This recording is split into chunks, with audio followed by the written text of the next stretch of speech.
महाराष्ट्र राज्याचे उपमुख्यमंत्री तथा पुणे जिल्ह्याचे पालकमंत्री अजित पवार यांच्या अचानक झालेल्या निधनामुळे संपूर्ण महाराष्ट्रासह पुणे जिल्ह्यात शोककळा पसरली आहे।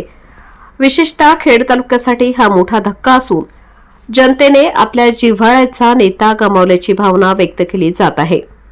या पार्श्वभूमीवर सावरदरी ग्रामस्थांच्या वतीने आयोजित शोकसभेत आदरांजली अर्पण करण्यात आली। या प्रसंगी माजी आमदार दिलीप मोहिते पाटील, माजी जिल्हा परिषद सदस्य शरद बुट्टे पाटील, महाळुंगे नाणेकरवाडी जिल्हा परिषदेचे उमेदवार गणेश बोत्रे, महाळुंगे गणाच्या राष्ट्रवादी काँग्रेस पक्षाचे उमेदवार अश्विनी तरस, लोकनेते अशोक खांडेभराड, राष्ट्रवादी काँग्रेस पक्षाचे नेते अमोल पानमंद, सोमनाथ तरस, सरपंच संदीप पवार आदींसह ग्रामस्थ मोठ्या संख्येने उपस्थित होते। नामदार अजितदादा पवार यांचे खेड तालुक्यावर असलेले विशेष प्रेम आणि त्यांचे विकासात्मक योगदान अधोरेखित केले।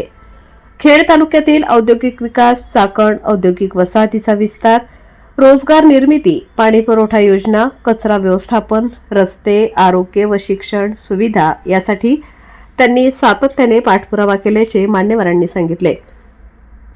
उपमुख्यमंत्री अजित पवार यांचे जिल्हा परिषदेवर राष्ट्रवादी काँग्रेस पक्षाची एकहाती सत्ता प्रस्थापित करण्याचे स्वप्न पूर्ण करण्यासाठी येणाऱ्या जिल्हा परिषद आणि पंचायत समिती निवडणुकीत राष्ट्रवादी काँग्रेस पक्षाचे सर्व उमेदवारांना विजयी करून आपल्या लाडक्या अजितदादांना खरी श्रद्धांजली अर्पण करण्याची गरज असल्याचे उपस्थित मान्यवरांनी सांगितले।